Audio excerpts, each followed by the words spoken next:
Өглөөний мэндийг өргөе зөштэй ажлын төлбөрийн баасан гарагийн дугаард тавтаа морил яг одоо Улаанбаатар хотод нэмэх 17 градусын бага зэргийн бороотой за үүлтэй байна. Тэгэхээр өнөөдөр ажлын төлбөрийг маань надтай хамт хөтлөхөөр Сувда болон ганц цэцэрлэг студид ажиллаж байна. Өглөөний мэнд хоёроо. Өглөөний мэнд өргөе. Тэгэхээр бүгдээрээ дараа л 9-ороо ажлын төлбөрийн анхаарах хөтөлбөрийн хэсэгт анхаарлаа хандуулцгаая.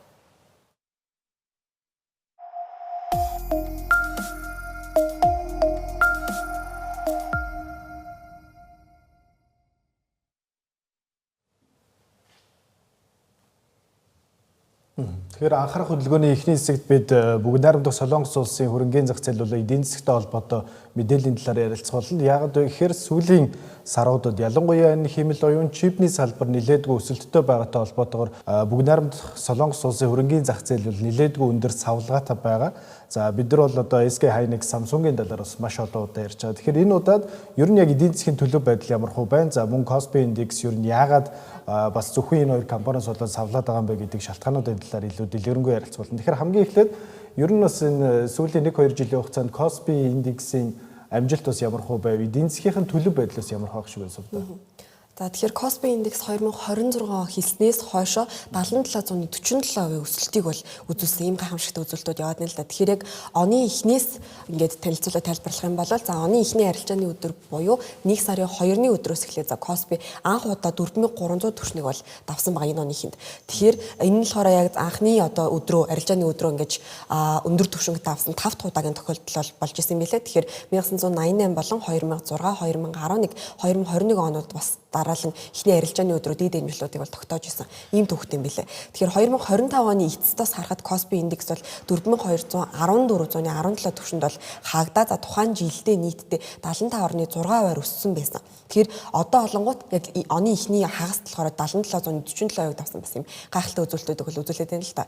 Тэгэхээр 2026 оны за 6 дугаар сарын эхээр бол Kospi жилийн эхнээс хойш 100% бас өссөн ийм байгаа юм л та. Тэгэхээр дэлхийн шилдэг гүйцэтгэлтэй индексүүдийн нэг бол болоод байна. Тэгэхээр 5 дугаар сарын сүүлээр бол индекс 8000 түвшнийг даваад за жилийн эхнээс бол 90% өссөн юм бас нэлийн юм савлгаатай үзүүлэлтүүдийг бол бид нар бас өмнөх дугаарууд дээр бол ирсэн байгаа даа. Тэгэхээр сүүлийн яг 1 жил буюу 52-7 хоногийн хоногтлохороо за Kospi Index харангуут 3342.47-оос за 9114 хүртэл ингэж хооронд айгүй хол хэлбэлцсэн ийм үзүүлэлтүүдийг бол ажиглаж байна. Тэгэхээр энийг ингээд судлаад үзэнгүүт за гол шалтгаан мэдээж химэл оюунтай холбоотой чипний үйлдвэрлэгч болох авраг компаниуд болох за ялангуяа Samsung Electronics, SK Hynix-тэй холбоотой болоод байна л та. Тэгэхээр ашигын өсөлтөө бас эдгээр компаниуд үргэлжлүүлж байгаа. За голлох өсөлтүүдийг бол үзүүлж байна гэж мэргэжлэнүүд дүгнээд байна. Тэгэхээр санах ухааны чипний хомсдол за үүлэн тооцооллын эрэлт болон за AI-ийн тооцооллын хэрэгцээгээр өдөрдөөсөн энэ хөө одоо нэг удаагийн буюу за once in a generation гэж хэлдэг энэ хэмжээний чипний ашигын үзүүлэлт одоо үнийг гол энэ хэлбэлцлийг бол таймглаад байна л да. Тэгэхээр 7 сарын 2-нд бас буюу өчигдөр за Kospi Index бас уналтыг үзүүлсэн. Яг нэг өдрийн туршдал. Тэгэхээр нээлтийн дараахан 591%-аар унсан ийм үзүүлэлттэй харагдаж байна. Тэгэхээр гадаадын хөрөнгө оруулагч ерөөдөө энэ оны эхний 6 сард Kospi Index дээр хувьцаагаа нийтдээ 148.3 их найд тоноор борлуулсан. Бас юм тав үзүүлэлтүүдийг бол харж болоод нь л да. Тэгэхээр үүний за 129.7 их найд вон буюу нийт борлуулалтын 87%-ийг нь за Samsung Electronics болон SK Hynix хоёрын одоо хувьцаанаас борлуулсан. Ийм харагдаж байна. Тэгэхээр түрүүний хэлсэнчлэн Солонгос улсын эдийн засгтай бас холбоотой үзүүлэлтүүдийг бол ингээд хараад үзэхээр 2026 оны 1-р улиралд за эдийн засгийн өмнөх оныхоо 2025 оны эхний улирлаас болохоор 1.8% өссөн ийм үзүүлэлттэйгээр ажиглагдаж байна. За яг үүний гол шалтгаан нь бол мэдээж маш олон хүмүүс хэмэл оюунтай холбоотой гэдгийг бол маш сайн ойлгож байгаа. Тэгэхээр ер нь яагаад хэмэл оюунтай яаж холбогдож байгаа вэ гэхээр бид нар одоо хэмэл оюуны 90 үед амьдарч байгаа гэдэг өөрсдөө тодорхойлдог. Нэг талаасаа бас агентийн хэмэл оюуны 90 үе гэдэг ч юм уу тий. Тэгэнгუთ яг одоо хөрөнгө оруулагчид бас үүнийг арай өөрөөр тодорхойлж байгаа буюу бид нар за хэмэл оюуны дид бүтцийн 90 үед амьдарч байгаа гэдгийг бол яг хэлж байгаа. Тэгэхээр энэ дид бүтц эхэлснээрээ томоохон технологийн компаниуд гэлтгүй улс орнууд шин дата төв байгуулах за интернетийнхаа одоо цар хүрээг тэлэх гэх мэтчлээ одоо технологийн салбарын шин дид бүтцүүдийн зүйлүүд бол эхэлсэн байна. За SK Hynix, Samsung хоёрын хувьд бол яг энэ дата төвүүдэд өргөнөөр ашиглагддаг HBM буюу за High Bandwidth Memory гэж нэрлэдэг. За өндөр зурвасын санах хой. За маш хурдтайгаар одоо энэ санах хойн чипнүүд бол эрэлт нь бол нэмэгдэж байгаатай холбоотойгоор энэ хоёр компани борлуулалт гэсэн улам бүр нэмэгдэж байгаа. За он гарсаар SK Hynix-ийн он нэгж хязгааны аншил 310% нэмэгдсэн байгаа бол Samsung-ийн бол 180% нэмэгдсэн. За энэ 6 дугаар сард ихэд SK Hynix бас Samsung компаниг бүх цаг үеийн зах зээлийн үнэлгээгээр бас анх удаа гүйцсэн тохиолдол гарсан байна. Тэгэхээр энэ хоёр компанийн хувьд бол яг дотоодын зах зээлийнхаа Kospi индексийн 40 гаруй хувийг дангаараа бүрдүүлж байгаа. За мөн одоо энэ HBM зах зээлийнхаа 60 орчим хувийг бол SK Hynix дангаараа бүрдүүлдэг. За харин Samsung компанийн хувьд бол одоо өмнөх жилүүдэд энэ зах зээлийн бас томоохон тоглогч байсан боловч за энэний эрэлт буурж байгаатай холбоотойгоор үйлдвэрлэлээ багасгаад байсан боловч буцаагаад бас 73 тэрбум долларын хөрөнгө оруулалтыг нэмэгдүүлж за энэ зах зээл дээрх борлуулалтаа улам бүр нэмэгдүүлэхэд бас ингэж төвлөрж байгаа.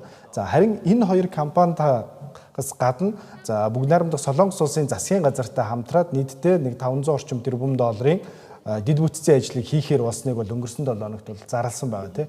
Тэгэхээр энэ дид бүтцийг бас бусад улс орнуудын дид бүтцийн ажлуудтай харьцуулахад яаж харж болохоор байгаа вэ гэхээр өнгөрсөн жил ерөнхийлөгч Дональд Трамп өөрийнхөө ажлыг авсныхаа дараачаар 500 тэрбум долларын мөн адил өртөгтөө Stargate төслийг бол эхлүүлж ирсэн. За энэ дээр бол одоо Oracle, SoftBank, OpenAI гэх мэт компаниуд бол дата дүүийг барьж, за энэ дата дүүийнхаа тусламжтайгаар өөрсдийнхөө хэмэл оюуны системүүдийг ажилуулна гэдэг ийм төлөвлөгөөтэй явж байгаа. Одоо дэд бүтцийн ажлууд нь аль хэдийн Америк нэгдсэн улсын зарим мужуудад бол хэрэгжээд эхэлсэн. Харин Солонгосын хувьд бол чипний үйлдвэрлэл болон энэ санахон чипэн дээр гол төвлөрлөө хандуулна гэж хэлж байгаа. Тэгэхээр энэ дээр бас ер нь цаашаа яаж харж болохоор байгаа вэ гэхээр ер нь бол одоо энэ Бүгд найрамдах Солонгос улс чипний зах зээлийнхаа гол өндөр технологи дээр л гол анхаарлаа хандуулж байна. Энэ дээр бол одоо Тайвань байгаа гол өрсөлдөгч нь за мөн одоо сүүлийн жилүүдэд маш чимээгүй байжгаад за Америк нэгдсэн улс бол бус дэмжлэгтэйгээр орж ирж байгаа Intel одоо буцаж орж ирж байна. Тэгээ Солонгосын энэ хоёр компани байгаа гэх мэтчлэн. Тэгээ энэ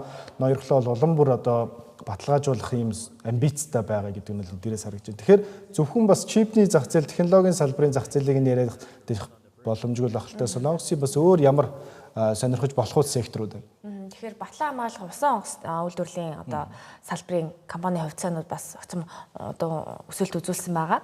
За тухайлах юм бол KB Financial 410%-аар, за Kia 261%-аар, за LG Energy Solution 172%-аар, Samsung Biologics 172%-аар өсөлт үзүүлсэн байгаа. Тэгэхээр эдгээр компаниудын хувьцаа бас өсөлтөд хаагдсан байгаа. За энэ дундаас яг саяны миний ихэнд дурсанчлан одоо Батлан хамгаалах усан үйлдвэрлэлийн хувьцаанууд өчтөд өссөн гэдгийг баталгаажуулж за Хуанхуа Aerospace-ийг бас онцлох хэрэгтэй. Товчхондоо технологийн болон за хагас дамжуулагчийн одоо томоохон компаниудлах Samsung, SK Hynix баг зэргийн одоо саяны одоо хашин дээр бол уналтаа гарсан ч гэсэн Батлан хамгаалах усан үйлдвэрлэлийн хувьцаанд бол яг өчтөд өсөлт үзүүлсэн байгаа.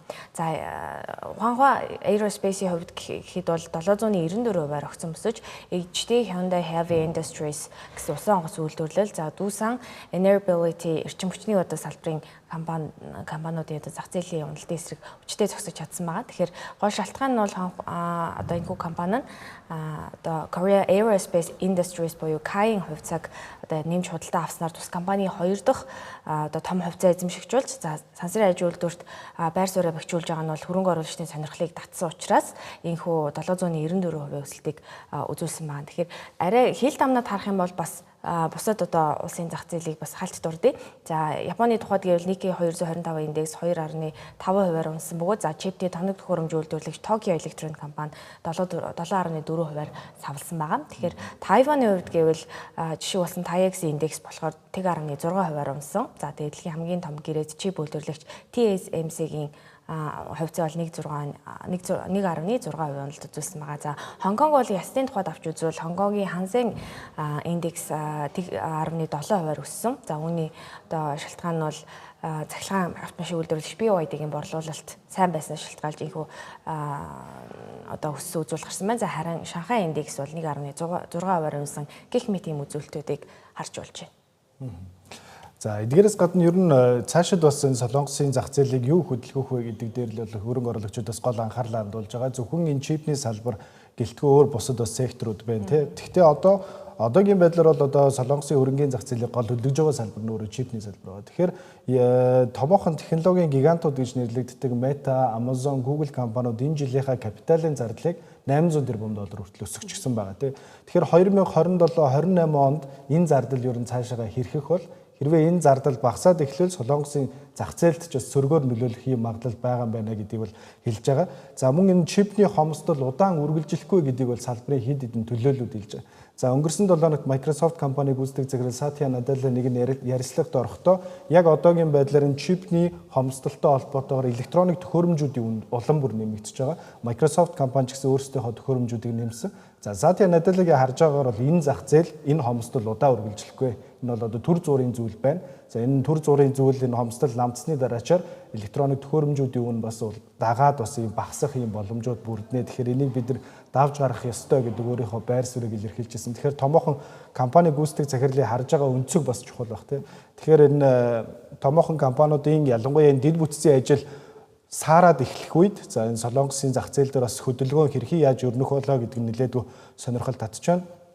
Ажлынхын хөтөлбөрийн анхаарах хөдөлгөөний хэсгээр бид бүгд найрамдах Солонгос улсын өрнгийн зах зээл дээр болж байгаа зарим үйл явдлын мэдээллийг та бүхэнд тоомлон үргэлжлүүлээд за Giza хязгаарлагдмал хувьцаат компани борлуулалтын менежер Чингүнтэй бид энэ удаагийн онцлог зочноор ярилцсан байгаа. За энэ удаад бид танк 400 загварыг онцолж ярилцсан байгаа. Яагаад вэ гэхээр энэ загвар нь зөвхөн олон улсын зах зээл элтгүү Монголд хамгийн өндөр борлуулалттай Бартаа замын автомашинуудын нэгээр нэрлэгдэж байгаа юм байна. Энэхүү ярилцлагыг одоо хүлээн авч үзнэ.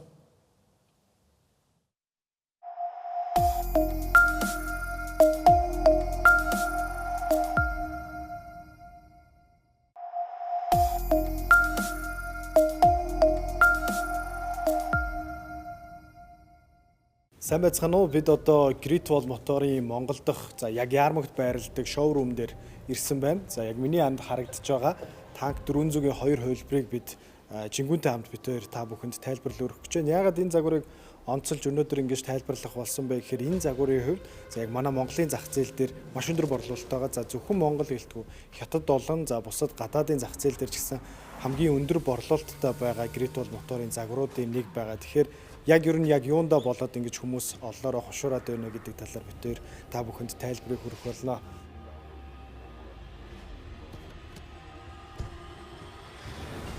За юуны тэр манай энэ танк 400 High 40 гэдэг загвар маань Монголын гэлтгүй ер нь дэлхийд даяар одоо энэ глобалчлагдаад байгаа энэ хайбрид систем лөө глобалчлагдаад байгаа шүү дээ. Тэр тусмаа одоо ялангуяа Монгол шиг энэ эртний суур амьсгалтай орчинд хамгийн төгс одоо хэмнэлтийг болон одоо хүчин чадал гүйцэтгэлийг үзүүлээд байгаа машин бол манай яхахгүй танк 400 High 40 гэдэг загвар. High 40, High 4Z гэдэг яг одоо энэ арталт нь харагдаж байгаа нь бол High 4Z нөө тий. Тэгвэл High 40, High 4Z гэхээр яг юугаар ялгаад болж байна? За энэ өрнөөс хайбрид системийнх нь онцлог л болоод байгаа. За High 40 гэдэг нь бол бензин мотор юу хоёрыг, цахилгаан мотор хоёрыг кардан голоор дамжуулж зэрэг хүч өгж ийн гэж ойлгож болж байгаа. Z нь болоод ирэхлээр илүү батарей нь илүү одоо хүч өгж ийн гэж ойлгож байна. Дотор нь орж үзье тий. За тэгээ. Тэгэхээр за би яг энийг бол одоо хятадд сая Бээжин рүү явж үзэхдээ Бартаад замынхын тестэн дээр бол туршиж үзсэн байгаа. За ингээд доторх салон эдрийн хувьд бол ерөнхийдөө мэдж байгаа. Тэнгуут техник үзүүлэлтийн хувьд бас сайн мэдэхгүй байна л да. Тэгэхээр техник үзүүлэлтийн мэдээллийг бас өгнө гэж. Тэгээ техник үзүүлэлт нь за яг гаднах күүзүү за хэлбэр галбар хэмжээ дамжаах тэнхлэг хоорондын зай газар тэнхлэг хоорондох зай маань бүгдээрээ ерөнхий ижлэх.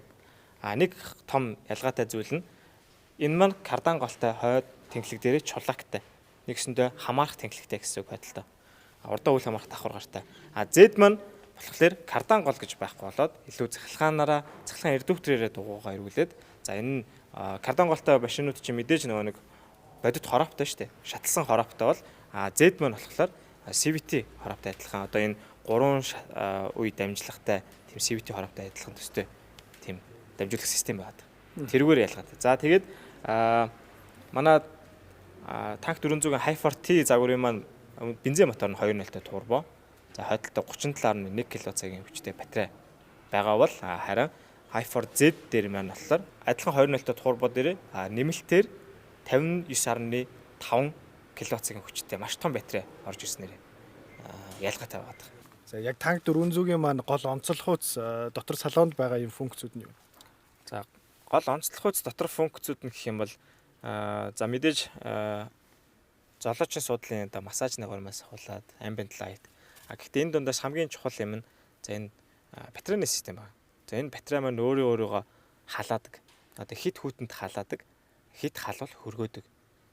За мөн тэгээд энэчнээсээ одоо батарейгаа одоо жишээлбэл одоо ажлын нэг 8 цагт хүн байлаа гэж бодоход өглөө орой ажилласаа тарж ирээд өглөө хэдэн цагт одоо батарейгаа цэнгэлэх үү гэдгээ өөрөө шийдэд өгч болно. За хэдэн хувь болтлоо шийдэх үү гэдгийг бас энэчнээс шийдэд өгч болно. За энэ уртлын дэлгэц болон энэ хажуу талын хянах самбар энэ хоёр маань нэг нь 16.2 инч, нөгөөх нь 14.3 инчийн ийм тоочтой дэлгэцүүд байгаа. За тэгээ энэгээр одоо голын дэлгэцээр бол машинаас удирдах болох бүх юм удирдана. За хөгжмөний систем болон халаалт тэргүүлтийн одоо энэ парны системүүд гэх юм бол за парны систем нь бол Германы алдартай Мали гэдэг халаан хориг систем парны системийг тавьсан байна. Хөгжмөний хувьд гэх юм бол энэ Harman гэдэг брендийн хөгжим байна. За одоо энэ Schalke-ны ард байрлаж байгаа энэ бөөрөнхий эргүүлдэг энэ Schalke-ийг эргүүлэхээр горимдуудаа шилжиж байна. За энэ танк 700 мөн болохоор нийт 7 төрлийн горимтой. За автоматаа нэлээ бараг 8 гэж ойлгож байна. За спорт гэж байгаа, цас гэж байна. За мөн шавар гэж байна. Хилс гэж байна. Дөрөв дугаар байнгын хөтлөгч мөн ус. За тэгээд эко спорт нормал гэдэг ийм 8 төрлийн горимтой. За энийг одоо зарим хэрэглэгч нар маань эсвэл ер нь бол машин ундаг хүмүүс маань тэр болгон энийг эргүүлээд яваад ич эргүүлэхээ мартаад идэг шүү дээ. Тэр үедээ ингээд автоматаар бас тавьчих болно. Энэ машин өөрөө ухаалгаар одоо ямар зам дээр явж байгаагаа мэдрээд тухайн горим руугаа шилждэг гэсэн.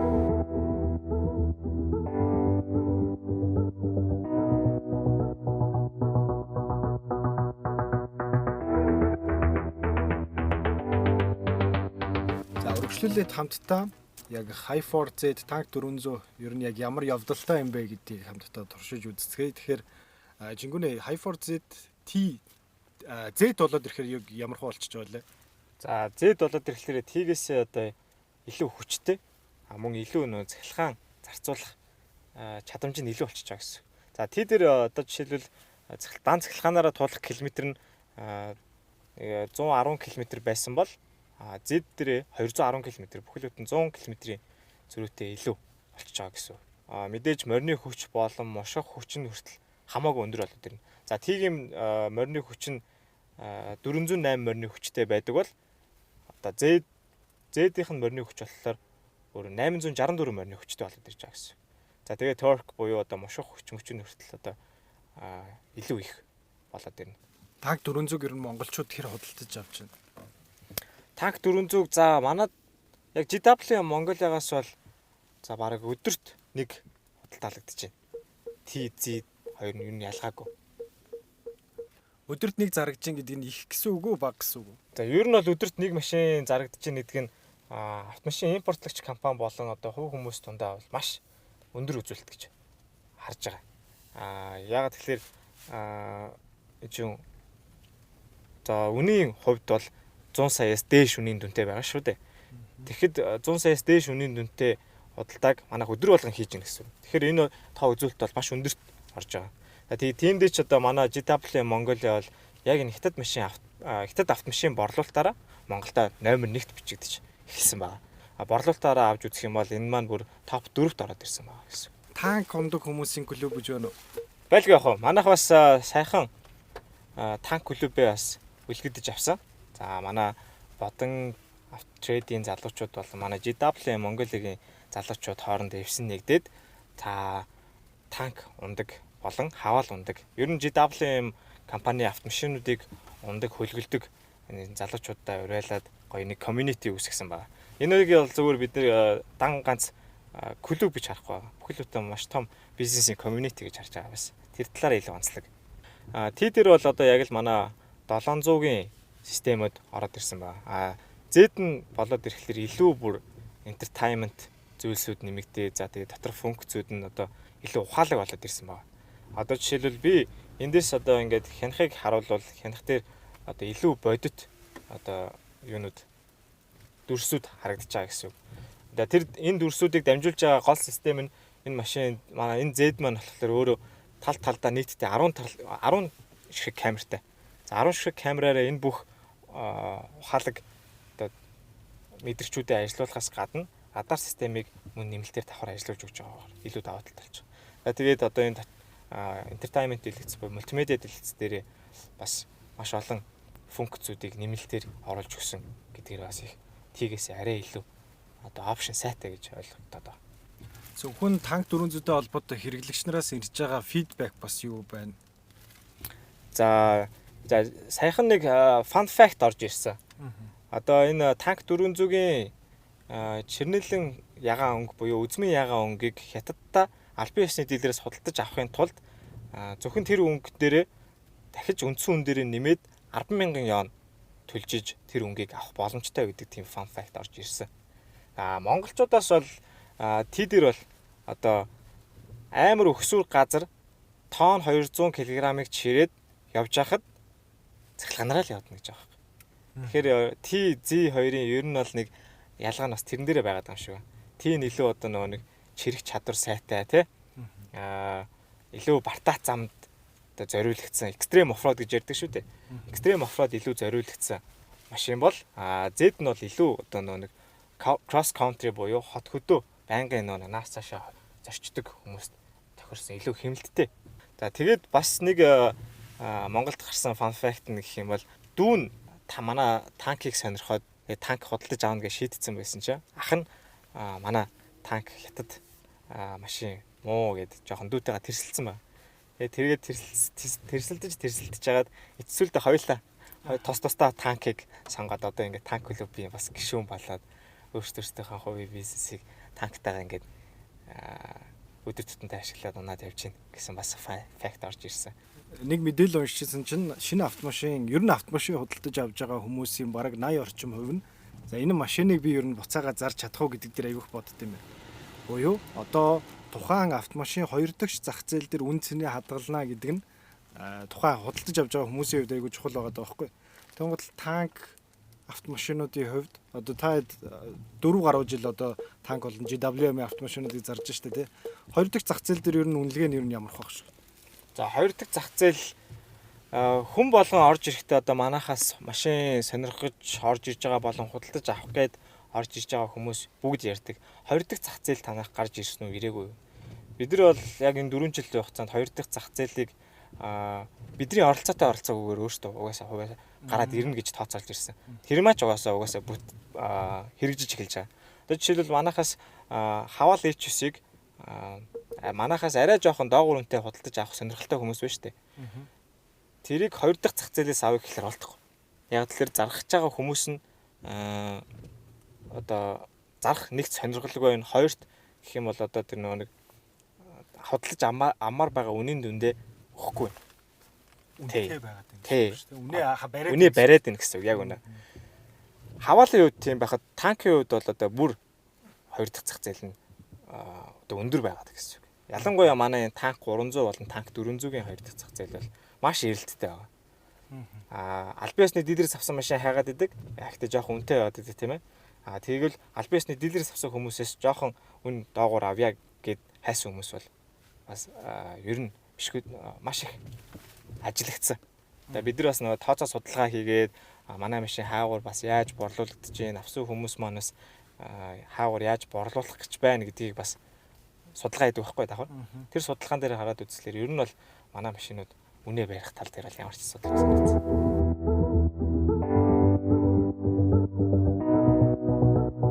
За дөнгөж сая Чингүн бит хоёр яг наард харагдаж байгаа танк 400 Hi4 Z гэдэг загварыг хот дотор жолоодож туршиж үзлээ та бүгд бичлэг нь үзсэн байх. Тэгэхээр төгсгөлд нь Чингүнээс асуухад ер нь танк 400-г тодорхойлох 3 зүйл гэвэл яг юу байх вэ?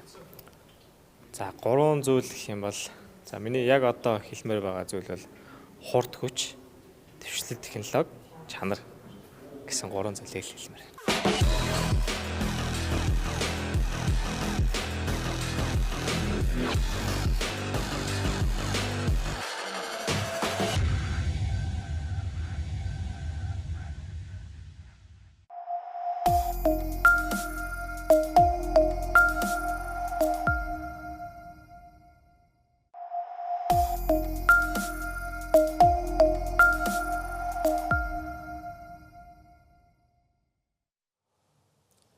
Яг одоо Азийн хөрөнгийн зах зээл холимог хөдөлгөөнтөө нэгдэж байна. За Австралийн индекс баг зэргийн өсөлттэйгээр нэгдэж байна. За одоогийн байдлаар бол 8813 нэгжтэр арилжаалагдаж байгаа бол арилжаа нэгдснээс хойш 1 орчим хувийн өсөлтийг бол үзүүлээд байна. За харин Японы голлох индекс болох Nikkei 225-д 68909 нэгжтэр арилжаалагдаж байна. За арилжаа нэгдснээс хойш 0.26% өсөлттэй байна. За харин Шанхай Хансай индексийн хувьд бол бага зэргийн уналттайгаар нэгдэж байна. Яг одоогийн байдлаар 4028 нэгжтэр буюу за яг арилжаа нэгдснээс хойш 0.1%-аар бол унсан байна. Харин Солонгосын Kospi индексийн хувьд бол дөнгөж саяхан 0.2% уналтыг бол үзүүлээд ирсэн бол буцаагаад бага зэргийн өсөлттэй болж ирж байна. Яг одоогийн байдлаар дөнгөж яг нээлтийн ханшин дээр ирээд байгаа юм байна. За 7659 нэгжтэр бол одоогийн байдлаар нэгдсэн хэвэндээ байна.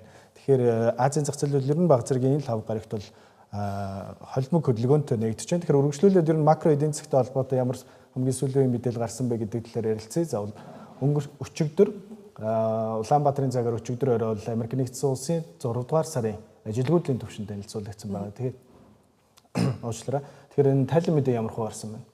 За тэгэхээр бид нар бол өмнөх дугаарууд дээр бол ажилгүйдлийн түвшин Америк нэгдсэн улсын байдлаар 5 дугаар сар 4.3% байна гэж хэлсэн бол бага зэрэг буураад 4.2% болж өөрчлөгдсөн байна. Тэгэхээр энэ нь болохоор за одоо шинжээчдийн үзэж байгаагаар бол нэлийн одоо бага хэмжээ байна гэж үзэж байна. Тэнгүүд яагаад гэхээр ер нь бол за 6 дугаар сард Америк нэгдсэн улсын хөдөө аж ахуйн бус салбарт нийт 57 мянган ажлын байр бий болсон байна. Энэ нь болохоор эдийн засгчдын өрчлөлтөнд хамаглуулах 110 мянгаас бараг 2 дахин бага ийм үзүүлэлт гараад байна л да. Тэгэхээр ер нь бол 5 дугаар сард бас бид нар өмнө тоонуудыг ингээд ажиллаад үзэг 172 мянга болж өссөн гэж зарлж байсан бол яг өчигдрийн байдлаар бол эндээ засваргдээд 129 мянга бол шинээр ажлын байр гарсан гэдгийг тодтогч хэлсэн байна. Тэгэхээр ажилгүйдлийн түвшин бол за 4.2% бол гарсан гэдгийг түрүүнд дурдлаа. Тэнгүүд шинжээчид ерөнхийдөө ингэж буурсан энэ цааралтан за өмнө нь болсон 3 сарын турш эрчимтэй байсан ажлын байрны өсөлтийн дараах одоо хэвийн үзэгдэл буюу одоо нөгөө зах зээлийн өөрийгөө тэнцвэржүүлж байгаа энэ үйл явдал байна гэж тайлбарлаад байна. Тэгэхээр хөдөлмөрийн зах зээлийн энэхүү байдлын ажилгүйдлийн түвшинг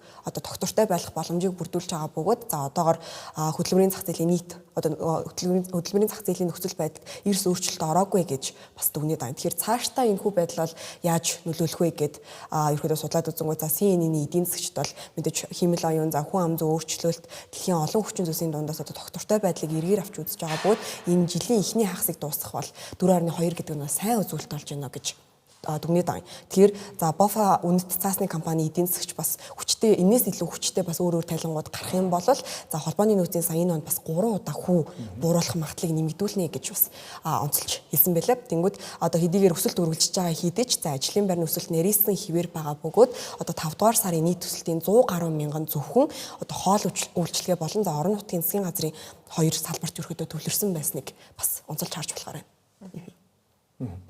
За үргэлжлүүлээд сүүлийн саруудад бас хөрөнгө оруулагчдын гол анхаарлаа хандуулж ирсэн бүтээгдэхүүн болох газрын төсний ханшны талаар ярилцгаая. Тэгэхээр газрын төсний ханшны хувьд бол мэдээж орох орнын нөхцөл байдал хурцдаж эхэлсэнтэй холбоотойгоор бол нэг баррел газрын төсний ханш $120 хүртэл өссөн байгаа. Тэгэхээр Brent-ийн хувьд бол өчигдрийн арилжаагаар бол нэг $60 руу орж ирээд одоо буцаад нэг $70 орчим дээр арилжаалагдаж байх шиг байна. Ер нь газрын төсний ханш ямар хөө байна одоо юм бэ?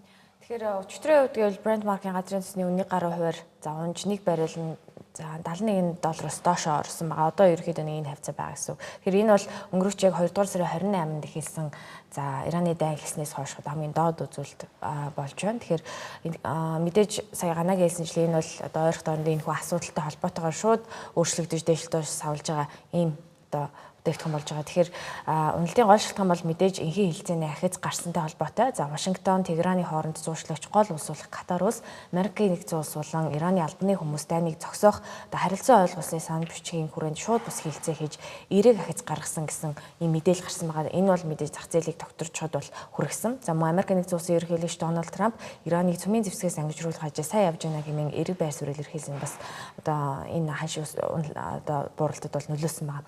За үүний хажуугаар бас Ормозын явуулаг дуртахын зүйтэй дайны үеэр арилжааны хөлөг онгоцууд руу хадлага үйлдэж байсантай холбоотойгоор тээвэрлэлт эрс сомилдоод байсан. За Персийн булангийн гол сүд сулах одоо энэ Ормозын хоолоогоор одоо хөлгүүдийн тоол иргэн нэмэгдсэн байгаа. Илүү тодруулах юм бол мягмар гарагт бол багадаа 40 хөлөг онгоцуул нэвтэрсэн нь за өнгөрсөн 7 хоногийн ням гарагийн 22 хөлөг нэвтэрсэн. За энэ 7 хоногийн ихэнх даваа гарын 27 хөлөг нэвтэрснээс бол илүү одоо үзүүлэлт болж байгаа. Тэгэхээр 40 хөлөг онгоц бол үүгээр бол явж өнгөрсөн ийм өссөн үзүүлэлттэй байна. За гисэн эдэж бас дайнаас өмнөх өдрийн одоо дундаж буюу дайнаас өмнө бол энэ ормозын хоолгоор 130 орчим хөлөг одоо тээвэрлэлт хийдэг байсан. Тэгэхээр эндээс бол мэдээж хамаагүй бага үзүүлэлт болж байгаа. За тэгээ шинжээчдийн үзэж байгаагаар бол ойролт орнондоос гарах газрын тосны урсгал одоо харьцангуй докторжиж за геополитикийн уур амьсгал харьцангуй өөдрөг болсон мэдээж үнийг доош татж байгаа гэдэг нь бол ойлгомжтой. За тэгээд гацсан байсан бариулуудын одоо нийлүүлэлт бүрэн чөлөөлөлт хүртэл бас үн үргэлжлэн буурах магадлалтай гэсэн байгаа. За нөгөөтэйгүр за газрын тосны үн дайны өмнөх түвшинд очсон ч гэсэн үнийг доктортой урт хугацааны үзүүлэлт гэж дүгнэхэд бол эрт байна гэдгийг шинжээчид хэлж байгаа. За учир нь газрын тосны үн хямдарсан дэлхийн томоохон импортлогчдыг за зах зээл рүү иргэн одоо татаж илүү л нийлүүдийн худалдаа авахд хүрэх учраас за газрын тосны зах зээл аюултай бүсээс бүрэн гарсан гэж дүгнэхэд эрт байна гэдгийг бол шинжээчдийн зүгээс үзэж байгаа.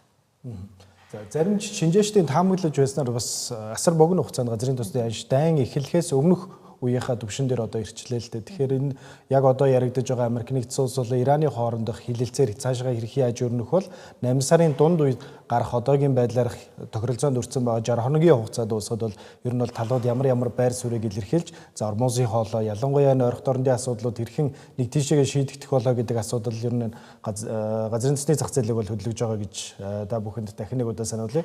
Зарим үргэлжлүүлээд алтны ажны талаарх мэдээллийг баг зэрэг харцгаая. Яг одоогийн байдлаар бол алт $4180 дээр бол арилжаалагдж байна Азийн цаг дээр.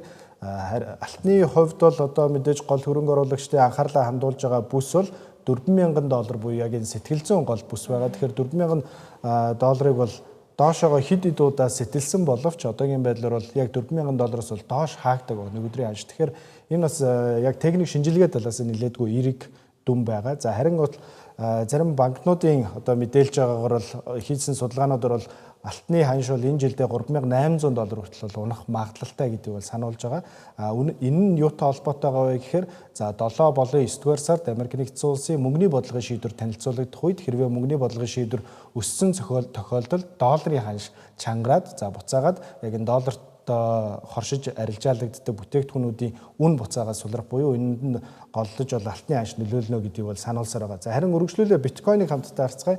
Биткойны хувьд бол $61544 дээр яг одоогийн байдлаар бол арилжаалагдж байна. Тэгэхээр биткойны хувьд бол мөн адил одоо 58000 гэдэг бас мөн сэтгэл зүйн маш том босго байгаа. За хэдийгээр хэд удаа $60,000 босгыг бол доошоогоо сэтэлсэн боловч мөн адил $60,000-оос доош одоогийн байдлаар хаагдаагүй байна. Тэгэхээр хэрвээ энэ бүсийг бас доошоогоо сэтэлжүүл $40,000 хүртэлээс буурах юм өндөр эрсдэлтэй байгаа учраас хөрөнгө оруулагчид бол арилжаачид энэ бүсийг бас анхааралтай сүүлийн 3-аас 4-7 хоногийн туршид ажигласан хэвээр байна. За биткойны хувьд бол бүх цаг үеийн дээд ханшаасаа 50 орчим хувиар доор арилжаалагдж байгаа гэдгийг бол анхаарах хэрэгтэй. За мөн алт болон биткойноос гадна гол анхаарлаа хандуулж байгаа сэдэв бол мөнгөний ханш байгаа. За мөнгөний ханш өнгөрсөн жилийн үед бол одоо нэг унц мөнгөний ханш бол $120 хүртэл бол хүрсэн байгаа. Одоогийн байдлаар бол $62 дээр арилжаалагдж байна. Тэгэхээр мөнгө өмнөх удаагийн хөдөлгөөнүүдтэйгээ адилхан нэг удаа ингэж огцон өсчөөд за дахиад ингэж өсөхгүй маш олон удаа хугацааг олон жилиг өнгөрөөх үе гэдэг юм болгоомжлол бол яахын аргагүй хөрөнгөний зах зээл дээр байна. За яг тухайн үед бол мөнгөний ханш өсөж байхад магадгүй бас энэ алтыг мөнгө оруулах юм биш үү? Энэ үнэт металлын зах зээл дээр шал өөр тренд, өөр хөдөлгөөн үүсч эхэлж байна гэж хэлж байсан боловч одоогийн байдлаар бол бүх цагийн дээд ханшаас мөн адил 50 орчим хувиар бол доор арилжаалагдж байна. За макро эдийн засаг болон хөрөнгөний зах зээлтэй холбоотой хамгийн сүүлийн үеийн мэдээллүүд ийм байна үзэгчтэй. Хэсэг хугацааны завсарлагын дараа энэ удаагийн хамгийн сүүлийн үеийн мэдээллүүдийг та бүхэнд хүргэх болно.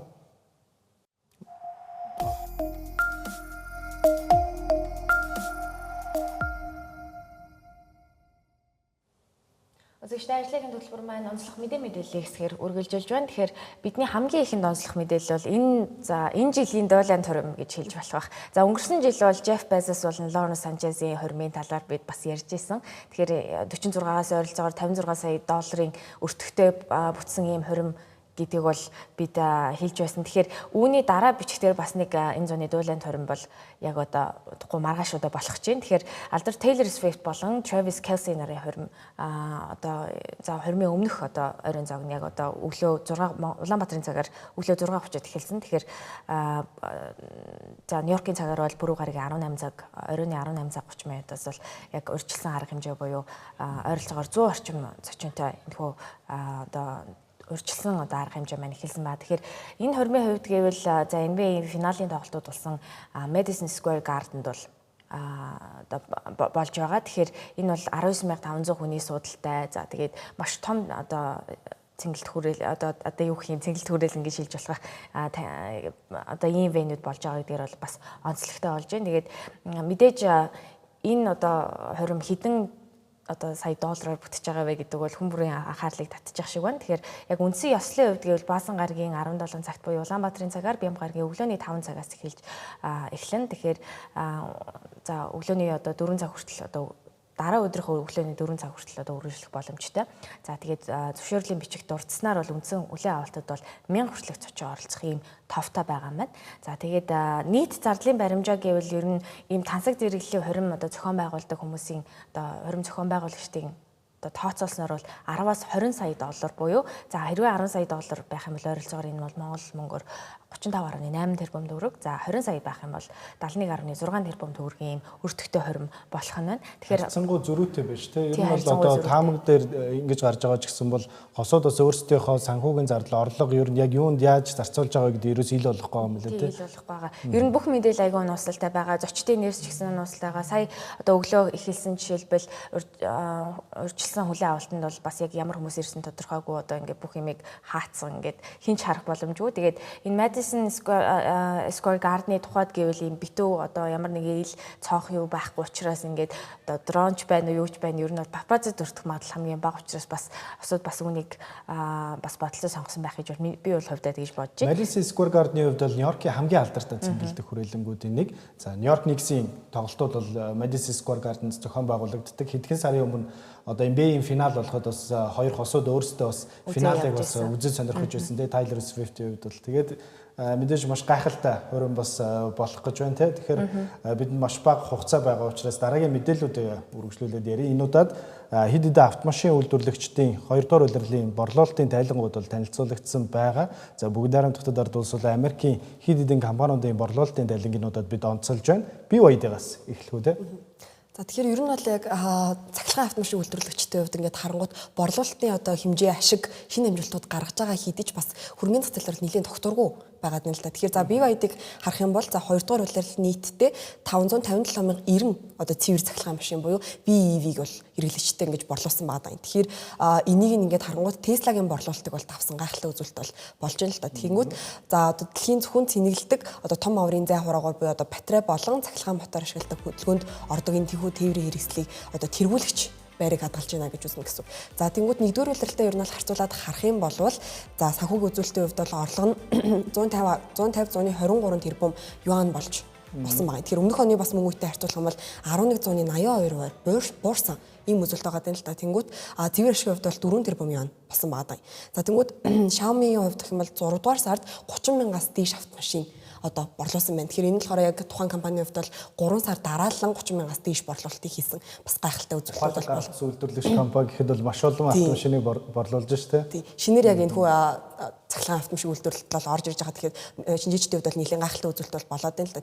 Тэнгүүд хагас жилийн байдлаар нийтдээ 180,000 гаруй одоо борлуулалтыг хийсэн болов өмнөх жилийнхаа мөнгөөс 33%-аар өссөн. Ийм гайхалтай үзүүлэлт бол байгаа юм. Тэгэхээр Rivian-ийн хувьд гэх юм бол за хүлээлтээс бол нэлийн давсан байгаа юм л та. Тэгэхээр 2 дугаар улиралд бол нийтдээ 12,613 машиныг үйлдвэрлээд за 12,194 ширхэг хэрэглэгчдэд бол борлуулсан байгаа юм. За тэгвэл тус компани өөрсдөө хамгаалж байгаагаар 9,000-аас 11,000-ын одоо хооронд борлуулна гэж өөрсдөө хамгаалж исэн боловч нэлийн олон амжилттайгаар бас давуулсан учраас за жилийнхаа борлуулалтын хамгаалтыг 65,000-аас 70,000 болгож нэмэгдүүлсэн ийм байна. Тэнгүүд за Great Wall Motors-ийн хувьд бол нийт борлуулалт 6 сард 108,080 машин борлуулсан буюу 236%-аар буурсан байгаа юм. Тэнгүүд 5 дугаар сарынхаа нийт борлуулалтаас харин 765%-аар л өссөн юм үзүүлэлттэй байгаа. Тэгэхээр эхний хагас жилд бол за тухайн Great Wall Motors компанийн хувьд бол 583,895 машиныг бол борлуулсан. Ийм гайхалтай үзүүлэлтүүд бол бас манай цахилгаан автомашины салбарууд бол нэлээд том амжилтуудыг бол үзүүлсэн байна. За Great Wall Motor-ын хувьд бол одоо мэдээж Бартад замын SUV зэрэглэлийн автомашинууд үйлдвэрлэдэг. За энэ компанийн хувьд бас дараагийн томоохон стратеги нь зөвхөн энэ хятадд явагдаж байгаа үнийн өрсөлдөөн гэлтгүү За мөн одоо энэ олон улсын зах зээл дээр гол төвлөрж ажиллах тий олон улсын борлуулалтыг харахад өнгөрсөн оны мөн үетэйг харьцуулахад бол 50 орчим хувиар өссөн байна ш. Тэгэхээр олон улс руу нэлээдгүй анхаарал хандуулж байгаа. За мөн тасаг зэрэглэлийн брэндүүд рүүгээ гол анхаарал хандуулж байгаа. За мөн цахилгаан автомашины хамгийн том тоглогчдын нэг болох Tesla-гийн 2 дугаар улирлын борлуулалт бол танилцуулагдсан байна. За Tesla-гийн борлуулалтын хувьд бол өнгөрсөн 2 дугаар улиралд 480,126 цахилгаан автомашиныг борлуулсан байна. За энэ нь өнгөрсөн оны мөн үетэйг харьцуулахад 25%-аар өссөн боловч хөрөнгө оруулагчид үнийг нь бас төдийлөн сайшааж хүлээж авч үдсэнгүй. Яагаад вэ гэхээр нэг хувьцааны нааш бол 7 орчим хувиар уналттайгаар өчигдөр хаагдлаа. За харин 2 дугаар улиралд нийт үйлдвэрлэсэн автомашины тоон хувьд бол 406,600 нэгж автомашиныг бол үйлдвэрлэсэн байна. За яагаад борлуулалтын мөндөр гарсан боловч нэг хувьцааны нааш унсан бэ гэхээр за хэд хэдэн зүйлсүүдэд бол хөрөнгө оруулагчид бол эргэлзэж байгаа. За нэгдүгээр Tesla-гийн гүйцэтгэх захирал Elon Musk-ийн улс төртэй холбоотой асуудлууд улам цаашаа дамжрах вэ? За ялангуяа нэгдүгээр улирал дээр бол энэ асуудлууд бол улам бүр хөндөгдөж Tesla-гийн үнэлгээнд бол томоохон цохилтуудыг өгч байсан. За харин үргэлжлүүлээд Америк нэгдсэн улсын цахилгаан автомашинуудад өгж байгаа дэмжлэг байхгүй болчихсон байна. За өнгөрсөн жилүүдэд Tesla-гийн үнэлгээ яаж ингэж богино хугацаанд өсөж за Америкийн зах зээл дээр, Европын зах зээл дээр тэгж хурдан тэлж чадсан бэ гэхээр за Америк нэгдсэн улсын хувьд гэхэд нэг цахилгаан автомашин худалдаа авахд ялангуяа Америкт үйлдвэрлэгдсэн $7,500 урамшуул өгдөг байсан. Харин Дональд Трампын зах зээл засаг захиргаа энийг байхгүй болгочихсон. Үүний дараа ч гэсэн өөрсдийнхөө үнийг бол буулгасан Tesla-г буулгаж чадсан. Модель 3 болон модель Y загваруудынхаа үнийг $5,000 буурлуулсан боловч за 2-3 жилийн өмнөхтэй нь харьцуулахад $2,500 үнэтэй болчихсон байна гэсэн. За нөгөө тэгвэр сүүлийн бараг 10 жилийн туршид автомашины салбарын хамгийн өндөр дэвшилтэд сүүлийн үеийн технологи Tesla байсан бол одоо хятадын автомашинууд орж ирсэн. Ялангуяа Xiaomi, NIO, BYD-гийн дэвшилтэд технологиуд орж ирснээр өрсөлдөө улам бүр ширүүсэж байгаа учраас хэрэглэгч нар за цахилгаан за мөн ухаалаг автомашин сонирхыг гэдэг бол 5 жилийн өмнө ганцхан Tesla-г сонгодог байсан бол одоо маш олон сонголтууд байгаа гэсэн. Нэг талаасаа өрсөлдөөн улам бүр нэмэгдэж байна. Нөгөө талаасаа энэ зохицуулалттай холбоотой шаардлагууд орж ирж байгаа учраас бүр их анхаарал татж байна. За үүнээс гадна Tesla-гийн хамгийн гол одоо амбицтай зүйл болох автомат жолоодохтой автомашинууд бол одоогийн байдлаар бүрэн хэмжээнд хэрэглээнд хараахан нэвтрээгүй байгаа. За үүнийг бол мэдээж хөрөнгө оруулагчид хүлээсээр байна. За автомашинтай холбоотой борлуулалтын тайлан мэдээнүүд бол ийм байна. За харин үргэлжлүүлээд цөмийн нэгдэх уралтай холбоотой нэг юм breakthrough буюу шинжилгээ ухааны томоохон нээлт өчигдөрхөн болсон байна. Ямар нээлт болсон байна гэж байна? Тэгэхээр цөмийн нэгдэх урвал буюу одоо нар болоод хэрхэн эрчим хүчээр оруулдаг энэ хөгжих юм байгаа тийм. Тэгэхээр энэ хүү урвал нь хүн төрөлхтний хувьд бол утаагүй за хязгааргүй эрчим хүчний үүсвэрийг нэг туйлын зорилго буюу одоо хүн төрөлхтөн бид илүү одоо бага зардлаар томоохон хэмжээний их үүсвэрээс эрчим хүч гарах арга замыг бол хөрвүүлж хайсаар байдаг. Тэгэхээр Калифорни Америк нэгдсэн улсын Калифорни дахь NIF буюу National Ignition Facility-ийн 2022 оны 12 дугаар сард түүхэндээ анх удаа энэ урвалыг одоо өдөөхөө зарцуулсан эрчим хүчнээсээ илүү эрчим хүч гаргаж авсан буюу цэвэр эрчим хүчний ашиг болж авснаа бол зарлж ирсэн юм байлээ. Тэгэхээр одоо яасан бэ гэхээр анх өгсөн лазерын эрчим хүчнээсээ даруй 4 дахин их эрчим хүчийг бол гаргаж авч чадсан байгаа. Тодорхойлох юм бол 2022 онд за лазер ашиглан 205 мегажоул эрчим хүч өгөөд за үүний урвалаас нь 315 мегажоул эрчим хүч гаргаж авсан байна. За харин сая яасан бэ гэхээр наривчсан туршилтын үр дүнд лазераар 208 мегажоул эрчим хүч өгсөн бөгөөд за харин урвалын үр дүнд нь гарсан эрчим хүчний хэмжээг 8.6 мегажоулд хүргэсэн буюу 4 дахин өссөн юм зүйлтэй.